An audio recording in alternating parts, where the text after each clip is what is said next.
that those three neglected facets of our sphere might be remembered. Gaia's trinal soul ascendant, her humans' lives resplendent. That the green valley stays every unnatural autumn. That the white winter days remain frigid. With wills might we will this, with words might we bid it. Hey everyone, welcome back to Solacene. Yep. This is our second episode in our nature series, and Aaron opened us with a poem, which he admittedly said was quite a tongue twister, and it did present that challenge. That's why I'm laughing, because I've been reading this for 10 minutes now. Alicia tried it also. Those final few lines, I encourage you to try it at home. Mm-hmm. With wills might we will this, with words might we bid it. There, I got it. Another fact about that poem, I thought we could introduce a word of the week. Like we have an organism of the week, word of the week. I like that idea. So I use the word trinal, meaning having three parts / threefold. It's kind of an old word. Do you want to guess where I got it from? Book you're reading? Yeah, I read it from Dante's Paradiso, from the Divine Comedy, and you can guess what he was referring to there with the threefold. The big threefold, as they call him. The big threefold, the big EGG. And that's probably not even the most biblical that we're going to get during this episode, so that's fun. There's a lot to look forward to. Yes, a lot of references to the big EGG, the big egg. So on this week, we're going to be answering questions that we asked last week, but I wanted to start by saying if you're listening on a podcasting platform, subscribe, leave a comment. It really helps other people find it. If you're watching on YouTube, you can like and comment and all that jazz. And honestly, you can just share it with your friends. If you're having a conversation, try and bring it up. We'll perhaps leave you some ideas of how to bring it up as we go. Beautifully shameless plug. Yes. So one of the questions from last week will be a rather small section for this week, because it wasn't so much a question as, we were wrong about that. And the question was, ecosystem, is that an outdated term now? You said that on the podcast last week. You said, I don't think they teach that anymore. I think it's kind of an outdated term. And I said, yeah. And it's an example of you just inventing something. Fabricating something, yes. And me not wanting to seem like I was ignorant to something like environmental science. So I was like, yeah, that's outdated. Mm-hmm. But really, I was just also we're both just wrong. As we commonly do. We don't commonly do that. So yeah, owning up to it. Ecosystem, that's just a common word. I'm not sure where you got that from. Do you have any ideas?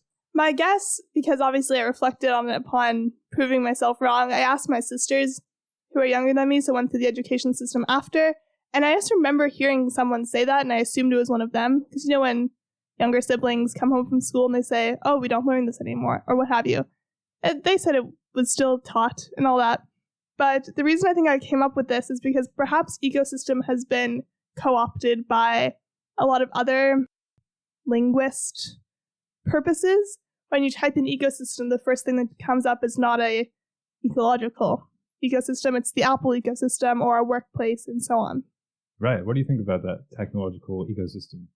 I mean, I think it's a good word for it. Yeah, I think it's a good word too. But perhaps we need a more specific a new word for ecosystem in the environmental context. And I don't think we should have to always adapt, but you want people to be able to learn about environmental concepts without running into all of this. Yeah, but on the other hand, I think it intuitively, like let's say on the off chance there's a kid who's 11 and they've never heard of an ecological ecosystem, but they hear about it from Apple, and then they're in biology class and the term comes up, they kind of intuitively know what it means. So in a way, it's kind of helpful. Yeah, that's also, really true. With regards to using nature words for other linguistic purposes, as you said so articulately, Apple. It's true. In the first instance, there was that meme that was like going around in the early 2010s. It's like, I remember when Apple and BlackBerry were just fruits. This was just that. Twitter was just something that birds did. And it's like, okay, we get it. Yeah.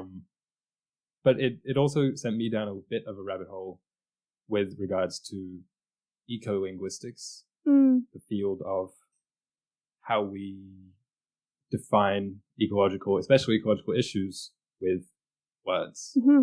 And I was thinking about Creek, C-R-E-E-K, which I came across in another book I'm reading right now, which is Jules Verne's The Mysterious Island, which is very interesting, and I'm going to mention it again later. But there was, so far, I'm about 150 pages in, there was one footnote, and it was for the word creek, saying, this is an American word for small body of water. And we were both surprised because we didn't realize creek was so old a word. And then I was also thinking about probably the biggest kind of linguistic, semantic discussion with regards to the environment of the last few decades, or of the last few years, global warming versus climate change. Where do you stand on that? I think climate change is better. It encompasses the actual problem, which is changing climate, ocean acidification, deforestation, not just the actual temperature. All the effects of it. However, sometimes I think we can use global warming a bit more because it's perhaps the most literally felt by people. Yesterday was 24 degrees, November 6th. It's more immediate term. It's more dramatic. Yeah. And I was kind of reading about this, and there's a few news publications, including The Guardian, who've made a big deal in the last few years of saying, we're going to change our language with regards to environmental topics to more accurately reflect the alarmism that most scientists are sounding, the drama of it. So they're like, climate change can often sound like quite a passive term. It's like, climate change.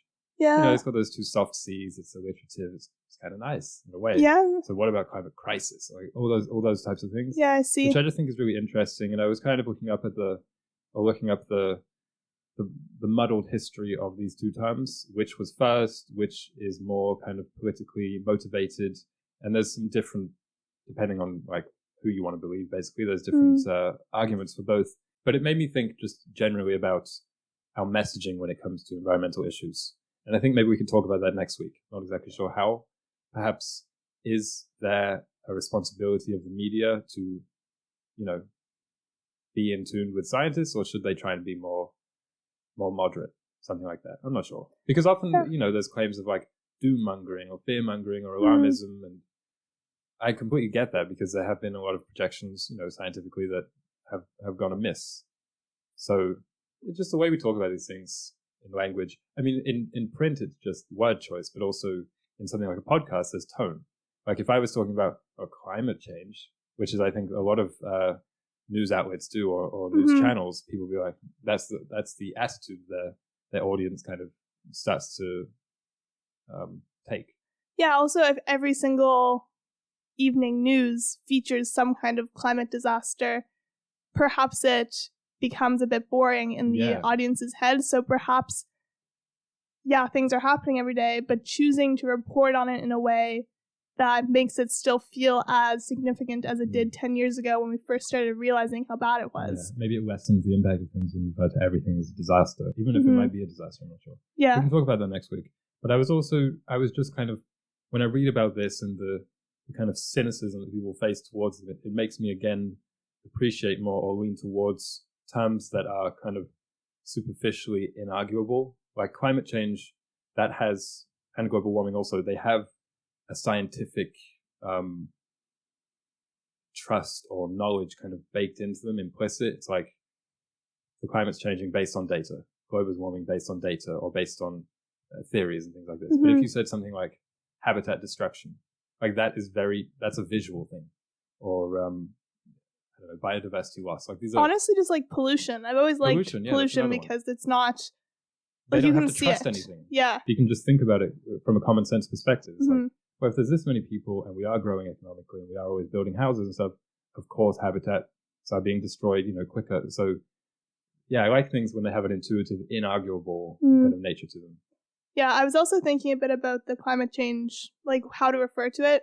I really like human-induced climate change because it, as we'll be discussing in the next question, it says you, like every single person who's living in the West, will say, has a significant impact on the climate. I was listening to a podcast, as I do these days, and just had to brag about that. Yeah, and it was breaking down how each part of the world has contributed to the concentration of greenhouse gases, and it said the whole continent of Africa is 4%, and then North America 35%, Germany, like it went country by country, but then it averaged it for each continent. And I just think it's important to, like, when we're talking on here, we're obviously talking about our experiences. Yeah. Just thought I'd put that out there. Yeah. Also, again, with the ecosystems, it goes back a little bit to last week when I talked about, I coined the phrase actually, holistic biomimicry. At least I think I did. I'll probably Google it and that'll just be a town. But it's kind of a nice illustration of what I was talking about. We should model our systems, our economies, our infrastructure to mimic that of nature because it is proven to work in so many different ways and for such a long time. So in that sense, like I like the word ecosystem. So do I. Although I wish we knew which ecosystems we were, close to aside from Apple's or Google's. I agree. What I was thinking with the word is, finding perhaps I like the term ecosystem and the idea, but we don't actually know, just like on average, the average person says, well, this is an ecosystem, the whole of this city. But also it's an ecosystem underneath this rock. So like, I know there's different words for it, but perhaps focusing a little bit more on those when we're teaching the idea. Just on the subject of ecolinguistics, which I was kind of introduced to only this week, and I found quite fascinating because it's just the type of kind of semantics that's kind of aside from the actual meat and potatoes of the topic that I tend to be fascinated by. It was saying about the correlation between people knowing specifically the names of things around them, names of plants or animals. And it's not even just environmental knowledge, although I understand that those two are correlated, but like people knowing the names of the plants that they're walking by and how much they care for them. It's just like significantly higher, obviously. So that's why I think education is also so key to nature, again, as we talked about last week. There were some articles mentioning how many different words various indigenous peoples from around the world have for all their plants and animals, and how they just all know all these words. And I thought that's really cool because like even me, I walk through a forest and I can't actually name almost any of the trees, and I wish I could. Yeah, I mean, having names for things are important. When you walk around your neighborhood and you know everyone's name, you have a lot more respect for them if you know their name versus if you're just walking around and saying person, person, person. Yeah. That's a dog. That's true. It's a cat. It's a person. So what about perspective also? Because it's not just names for the things, but it's names for what we are doing among these things. Like again, with that book I'm reading, The Mysterious Island, it's about a group of castaways on a mysterious island.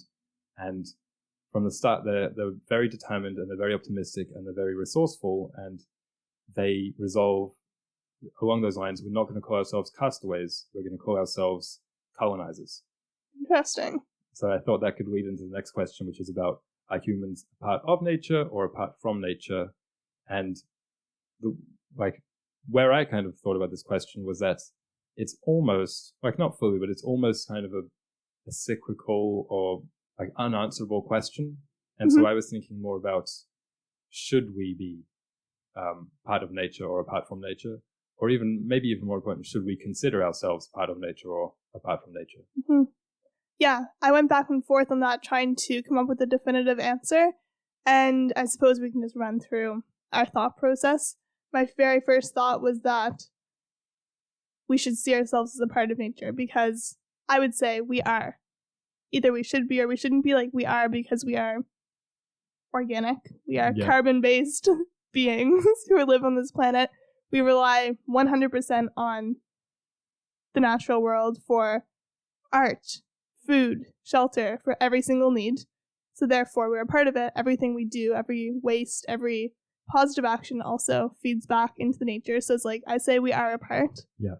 But I think when we consider ourselves a part of nature, it can be dangerous in saying, oh, it's just natural. Like I was saying with human-induced climate change, it's like, well, climate change is just natural. It's always going to be changing. It's like, if we're just a part of nature, then we're allowed to exploit and kill animals, and we have to terraform. That's what humans do. Other animals terraform. We just do it on a bigger scale because we're bigger and more powerful. And my metaphor I came up with to drive home this first point is that, when you're playing with kids, you're like hanging out with them, you're playing games like younger people, playing a game of basketball, but you're not actually going to be like full checking the children, because you know you're bigger than them and know you're powerful and you have the capacity to hold the two things in your brain at once, that we're just playing, we're just existing in nature and we're a part of it. We're a part of this basketball game, but we're more powerful, so we need to moderate how we are expressing ourselves and how we are existing in this basketball game of life. Otherwise, you offend the other team by scoring too many points, and you have no one else to play with. Yeah. I'm thinking Spider-Man, that quote, with great power comes great responsibility. Maybe that will relate to our audience. I don't know why. I feel like the people who listen to this also really like Spider-Man. Yeah. It'd be a good poll to do someday. Because we both like Spider-Man. Do you like Spider-Man? Yeah. On a scale of 1 to 10, how much do you resonate with Spider-Man? Yeah. Then they have to rank the different franchises or the different... What would you call those? Iterations. Okay, apart from or part of nature. Ferngully, The Last Rainforest. We just finished watching that yesterday. I thought, what does Ferngully say about this? What do you think? What is the movie's like thesis on whether humans are part of or apart from? It's kind of interesting. Yeah. Well, I was thinking Ferngully, and obviously Avatar is inseparable from that. Yeah, for those who haven't seen Ferngully, just think Avatar is the same. Or vice versa. Yeah. They're the same. But I was thinking about that, and I was like, one, the creatures in both of those aren't, like, they're anthropomorphized, but they're a different species, right? Yeah, let's just call them animals. Let's just call them nature. Okay. I think they are a great example of how we should exist in nature. We need to be empathetic, as we kept coming back to last week. Yeah. And we also need to just, like, sense, because I was saying it's very logical. Like, if you just extract, then obviously, from our scientific point of view, nature can't regenerate that quickly. But it's like, if we lean into the more hippie spirituality, like, vibing with nature, like, you can just tell from an aesthetic point of view, even if we had no science, even if we had no language to communicate with each other or, communicate the ideas of the things we're finding, you could still tell that nature's degrading. The trees look younger, the climate's warming, the coral reefs are dying. Like, you can just tell, but we need to be in tune with that, because I think we've put up a barrier between being in tune with nature because it's so far removed from it.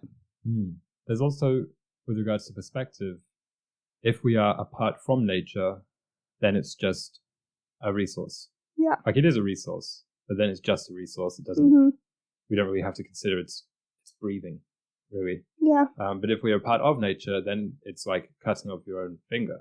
And you only want to do that, with the knowledge that it will grow back. Yeah. Also, what I was thinking about from those movies is if we are a part of nature, that means every human's a part of nature, therefore we're all one. Whereas if you see yourself apart from it, then you also see everyone else apart from it, and then you're apart from each other. Yeah. Well. And your actions are a bit less empathetic towards your fellow human. But here's what I was getting at with Ferngully. At the end of it, Zach, who's the human main character, well, at the start of it, he is part of a logging team who are clear-cutting this forest, and his kind of companions in that job form the antagonists of the film, cutting down the forest, while he learns the ways of the forest, comes to empathize with it, as you say, and realizes that this is wrong. So even though they are the ones causing all the mischief, all the destruction, and in the eyes of the forest, all the evil, basically, Zach, being also a human, is the one who stops all those things. So it's like that Spider-Man quote, and it's just the duality of man, that because we have all these tools, we can do a lot of harm, more than every other species by far, but we can also do a lot of good in terms of mitigating those things. And it's also the fact that once he is finished, Zach leaves with the humans, back out of the forest, back to the human world. And so I think part of what muddies this question of whether we're apart from or part of nature is those people who are talking very from an abstract sense or from a spiritual sense and say, everything's together, we're all carbon, of course we're part of nature, energy and that kind of thing. But there's people who just talk literally and say, well, nature's there, we're here, even in Ferngully, which is quite an environmental piece. So we are, literally, practically, logistically apart from nature. Yeah, I mean, that reminds me of the also a spiritual argument that people make of the Genesis account of creation causing all of the environmental degradation because it says, have domain over and subdue the earth. It's like God created man, then said, you have to subdue nature. And based on how we know subdue to mean, as non-farmers, non-in tune with nature, we think subdue and we think smush, like exploit. Yes. We think of it in a negative term, but in the way that it would have originally been interpreted, it just means be a steward of nature. And stewardship is a very big topic. It comes up again and again in the Bible, again and again in pretty much every religion. And I think it's complex to understand because it's just like in Ferngully, it's like, yeah, you have to go into nature sometimes to help it out. There's some things that we've really worked out. We've really worked out these symbiotic relationships of like burning the fields, and it actually helps the crops grow better. And we've worked out these really exploitative practices of monocrops, or just things that exploit the soil and exploit every aspect of the ecosystem. Fracking, yeah. You know who my favorite character from Ferngully was? Batty? No, not Batty. Hexus. Of course. Yeah. He had a really good villain song. Yeah, I mean, villain songs are always the best, but I just love these embodiments of smog and pollution. I think they're so cool. My walls, I want them to be full of posters of Hexus. Oh my goodness. It's true. I thought that perhaps next week, I mean, you just mentioned the Bible. That's a very rich topic of conversation. And now you have a green Bible as well. You have a green Bible. Maybe we could talk about that next week, like biblical interpretations of environmentalism or environmental interpretations of biblicism, if that's the thing. Yeah. Something like that. And also I was thinking, from a kind of tackle this question also from an inductive thesis point of view. I had my points and I tried to come to a conclusion from those, and, you know, these being mostly feelings and anecdotes, which is what my life is, you know, consists of, and yeah. all my opinions. And what I've recently been thinking about is chicken stock and pumpkin seeds. So okay. I think that says it all. Do you want to elucidate for the audience? Well, we have a lot of pumpkins because it's the end of pumpkin season. Yes. And Aaron roasted about 5 pumpkins worth of pumpkins. Yeah, and we're also making chicken stock. Yeah. Because we have chickens. Yeah. And these two things, like they're still quite apart from nature because obviously we're using an oven and those kind of modern technological conveniences. But they give me a sense of satisfaction with regards to respecting, in a way, the nature which died for our hunger. Mm-hmm. You know what I'm talking about? Using all parts of the animal, all parts of the... I mean, we're still not doing that, but I wish we could do that more. And I feel satisfaction really is the word for it. Like I feel more of a correctness, of a rightness than I think I ever have done, like throwing things away willy-nilly, random. Yeah. So from that inductive point of view, I was like, I guess we are part of nature because this feels more right. Yeah. Rather than using it just as a resource. Still as a resource, but recognizing that it was and is more than a resource. Mm-hmm. Yeah, I think every person obviously has a unique experience with how they consume things, how they consume food, but also products. And it's like not like veganism wouldn't work for everyone. Perhaps other people it would be, as you're saying, using the whole. But I think we can all figure out a way to do our best with what feels right for the environment. And I think sometimes it's easy to think, well, I don't need to do anything, or if I'm not doing the most, I shouldn't do anything at all. But I think if we all kind of find our own niche, it's useful, because even if all the niches are very different, one person's a vegan, one person's zero waste, one person's vegetarian, one person is chicken stock, they're all contributing to the fact that we're not buying into the companies that are doing bad. Yeah. Or perhaps we literally have to shop from them. You have to shop from your local supermarket because there's no other option, or you can't afford to do otherwise, but you're still sticking to the man as best you can. Sure. I was also thinking, with this general conclusion that we are part of nature, at least from an abstract point of view or a spiritual point of view, we should come up with rules that will govern or guide the semester to come. Since we're pretty much right at the beginning of it, it's kind of like at the start of a class in elementary school, when you come up with, class comes up with rules like no biting or no stealing and puts it on the wall. Something like that. I like that. For next week, I mean. Cool. And also, I was kind of flipping the question, saying, maybe instead of asking, are we part of nature? So like, are we and nature, you know, he's pushing his hands together, like cohesion. We can ask like, is nature part of us? I like that. And I think it's rather obvious, as you said, with the skin, the bones, the hunger, that we are at least quite a lot nature. Mm-hmm. I mean, we have like podcasts and peanut butter though, so that's weird. Yeah, it is a bit strange. There's something extra. Yeah. There's like the secret sauce ingredient. We'll get into that next week, I guess. The baking soda. Or maybe you're about to introduce the secret sauce. Not the secret sauce, but edible. Secret stalk. Yeah. So she has drawn a golden mushroom, kind of like the one in Mario Kart that's like a bunch of red mushrooms in one. Mm-hmm. Yeah, so that's what we're looking at here. It has a white stalk. Grey dots. It's called the red-capped scaber stalk. 2 eyes, wearing a hat. Well, it has these little dots on it. They're called bruises or like indents. And they can show up in different colors. I just depicted them as black because it's easiest. And it's red-capped, but all the pictures have looked very orangish-brown, so I colored it orangish-brown. I feel like this is the first time that you've ever strayed from animals and plants. Perhaps. And the reason I chose this is because I was thinking about networks, interconnectedness. Oh, yeah. And specifically the mycorrhizal networks of trees, how they talk, how they work together.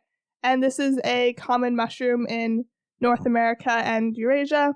And it has a symbiotic relationship with trees and has for millennia. Mm-hmm. And it's really cute, edible, as I said. It grows 15 to 25 centimeters tall. And I like it. It helps the tree's capacity for absorbing water and absorbing nutrients from the air. But in return, it receives that sweet, sweet carbohydrates from the tree's photosynthesis. Is this one of those mushrooms that's like an acre long? Yeah. It's one of those that's underground? They're all underground connected. Okay. So like there is the little, what I drew above ground, but they all have, these little spready tentacles underground that are all connected. Yeah, and some of them can even penetrate the cells of the tree, and like the cells almost become one between the two organisms. It's just really cool. Sounds like a superhero origin. Yeah. Mushroom man. Mm-hmm. It's the opposite of me. What do you think about mushrooms aesthetically in the wild? I love mushrooms. You do? Yeah, I don't like how they taste. No, of course. But I think they're just the coolest. They look so alien. Whenever you see one, you're like... You want to touch it, but also it's kind of creepy. Yeah. And then sometimes if it breaks, there's a little plume of dust that comes out of it. They seem like they're all toxic. Yes. Because it's like they can be the most beautiful, like, red-capped mushroom. But then it's like, I feel like this is poisonous. And I know a lot of them aren't poisonous, but I would never risk it. They're a big part of the cottagecore aesthetic. Yes. I think it's kind of interesting, actually, because mushrooms, they're all about death. Mm-hmm. I mean, not these ones you just described that have the symbiotic relationship with trees, but generally speaking, they're the detritivores, right? They're the recyclers of the ecosystem. They smell bad. They're grey, consuming, and they have the plumes, as you were saying. Very, very ugly parts of nature, but very, very helpful. But also very helpful. Yeah. They're the humans of nature. You think humans are ugly? Well, if you were tiny, and there was this forest, magical, let's say, red mushrooms, big trees, all that kind of thing, would you sit on a mushroom? Would you use it as a roof, like house? Or would you eat it? I'd use it as a escape from the rain. Yeah, of course. I'd live in a log or a tree. I'd use a leaf as an umbrella, and then this would be like those arbors. When you're walking in the rain, there's these little moments of respite. Okay. It'd be like that for me. Leaning against it? Yeah. Reading? Mm-hmm. Do you want to live that life? Yeah, I do. I just think mushrooms, I don't know, I'm weirdly interested in them now. I know. From a cottagecore aesthetic. I'm also curious. They are central to that, right? Mm-hmm. Like they are the main, like if you think of that, mushroom, that's probably number one image. Yeah. Be like mushroom, frogs. Frogs is up there, yes. Dresses, yeah. That's like the top maybe three. Pie is a big thing. Yeah. Books? No, books might be up there. But why do you think mushrooms though, genuinely? Is it just because they, I think they have this connotation of the red and the frogs and all that stuff, but why do they have that? I don't know. It's magical. Like foraging. People forage for mushrooms a lot. True. I'm also thinking, I wonder if mushrooms have different tastes. I mean, they must. But it's like if you dislike one mushroom, of course they do. Do you dislike all mushrooms? Well, I think there's different tastes and there's also different textures involved, different preparations.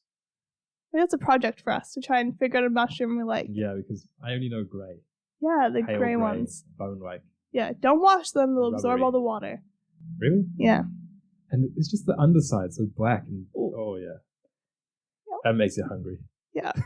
Some people it does, I don't know. I know.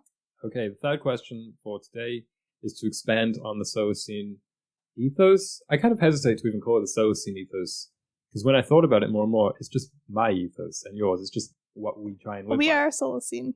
Yeah, well, it is just two people right now, but yeah. But I mean, in our lives, aside from Solacene, that's what we try to. That's just what it is. Mm-hmm. So that being beautiful, sustainable, tactile. It's not much of a slogan, so I hesitate to call it that because it's just 3 adjectives listed. Yeah.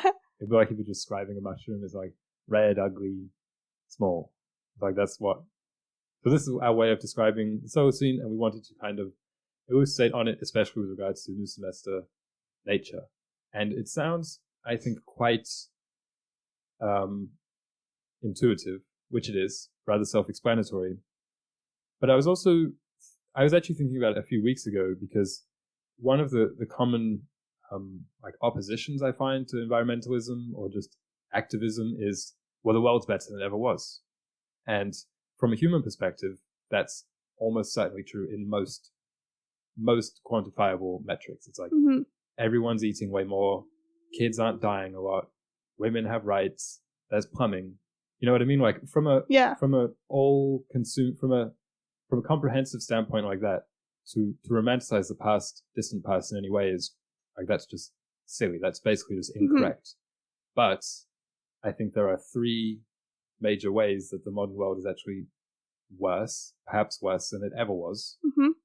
And that's kind of what we talk about on the Solacene, because we're imagining this utopia where we have, you know, long lives and health and ovens and rights for everybody, that kind of thing. But also these 3 things that the modern world is missing. That's kind of my way of phrasing it. It's really well put. Yeah, that wasn't a conscious thought when we came up with these 3 words, right? Right. It was just those were just the first 3 words that come up to describe the Solacene in our minds. And I was also thinking, those are the first 3 words that come to mind when you are describing nature. Like those are the 3 defining adjectives in my mind anyway, for nature, I guess from a human perspective: beautiful, sustainable, and tactile. And so from that point of view, you can kind of say that nature is just synonymous with those 3. So that's why it's like he's doing that thing with his fingers again where he meshes them. By next week, he'll learn a word for that. But that's Solacene and nature. Like it's the same. It is the same. Solacene is just nature with humans in it. Yeah. Which was the last question, is, are humans a part? It'll be putting the humans back into nature and the nature back into the humans. Ooh, yeah, you can take like that. You can take the man out of the mushroom, but you can't take the mushroom out of the man. Yeah. Or something. Yeah. When I was thinking about it, I was just trying to kind of put a few more words to it. So with the beauty, I was thinking, what do I like about nature? That's beautiful. And obviously it's everything. It's the aesthetics, of course. It's like a flower is just, there's nothing more beautiful than a tulip. Like it's just perfect and whole. Yeah. But I also like how nature is symbiotic and how nature is circular. Like nothing goes to waste in nature. Yeah. It's not like, oh, those darn wolves pollute more than the other animals. It's like their pollution, like their waste. It all works. It all goes back together, yeah. And it's like there's those, when you're learning about ecosystems in school, it's like if the population gets too big, it corrects itself. Like it's just self-correcting. It's circular. It's beautiful in that way. Like from a intellectual perspective. Yeah. By looking at it as from like an engineering perspective. Yeah. I was also trying to break down why nature is beautiful, and I came up with the reason. There's a cohesion, stylistic uniformity to it, homogeneity almost, in that when you look at a desert, it doesn't have random plants from the rainforest in there. Or when you look at a rainforest, typically there aren't like a cactus in there. Whereas when you look at a room, everything is completely mismatching often. Or more importantly, when you look at a city these days in the modern world, this is why I say like it's worse than ever before, there is no like cohesion whatsoever. It's all just cut and paste. It's like an ugly collage in almost all cases. The ancient cities that we walked around a little bit in Europe, that was really cool because everything was in largely the same style, and that was wonderful. Well, the resources were all from one area, so like the stones obviously gonna all look the same, and also the designs, like the architecture. Yeah, I think in the Solacene, people will look to nature for their aesthetic values. It won't be we won't have to look towards modern art and like urinals with flowers growing in them as a to feel something. We can look to nature and feel something. Without the urinal? Yeah, without the urinal. That's a radical idea. I would personally like the flowers with the urinal, but okay. My other point on beauty was that you kind of talked about it with everything just working and from an engineering perspective, but it's also the umbrella theory that I was espousing before. Umbrellas are cool because it means people have a purpose. Everything in nature is function first and then form. Like flowers, there's a reason why they're colorful. Bees, there's a reason they're like that. Monarch butterflies look like this because this. And it's just like everything is just pure. Everything's just natural, some might say. And you could say that, yeah. I try and be like that when I'm like, if I'm drawing or if we say, let's decorate, then I try and think like that. Or if I'm writing, I try to cut it doesn't mean like an overt minimalism, because while you have deserts, you also have rainforests where you don't know where to look. But it means that everything should, complement each other. Complement, yeah. Yeah. Which kind of leads me into the sustainable. I don't have many notes for sustainable or many thoughts because I just figured it was the most self-explanatory, like nature is sustainability. But also one thing I wanted to note, because what we're describing here is the Solacene in the ways that it is these three things. There's a social sustainability and a mental health sustainability that we are solely lacking today in the modern world. Not just, obviously, we're at our peak in terms of environmental destruction ever in history. I think the intangible things like hope, adventure, people are lacking will to live a lot. We should remember these things. Yeah.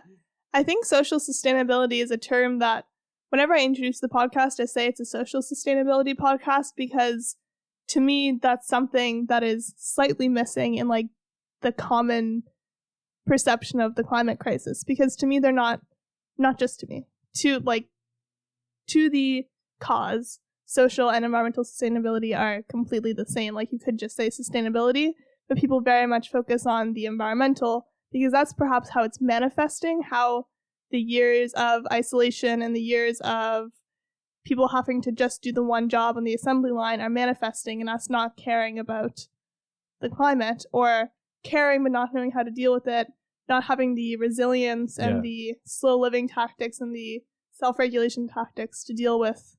It's also a constructive term, which people don't tend to be that drawn towards these days. People are more interested in social unrest. Like that's the opposite of social sustainability. They're interested in the fall of a culture or the collapse of civilization. You see all these parallels with like the world today or the Western world today and ancient Rome. It's like we're collapsing just like them, but it's more interesting to talk about social sustainability, how to avoid those types of things. How can we make it so that we build a society where everyone's happy and things work for a long time. Like that's social sustainability, right? Yeah. Or as it said at the end of Fangirly, remember what it said on the screen? It said for our children and our children's children. I think that's really nice. Maybe we could adopt that. Yeah. As well as beautiful, sustainable, tactile. I like that. Tactile. Rhymes with, what does it rhyme with? Too slow. Do you have an answer? Yeah.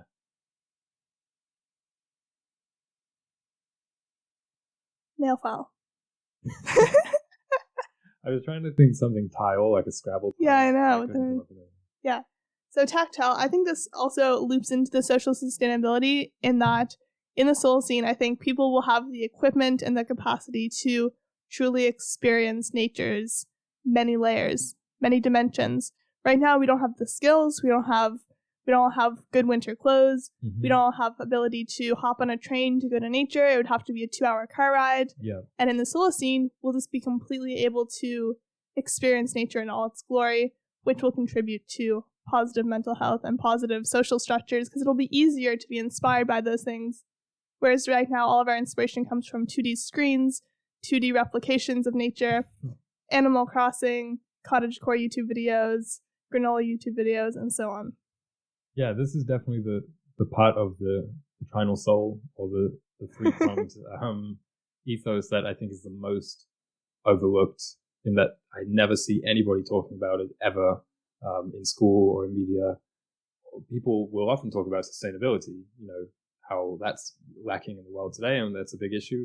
And sometimes people talk about beauty, but often I think that argument is is kind of politically inclined or whatever, but no one ever, or very rarely ever, talks about how we never touch anything today. Like the analog. Yeah, the analog.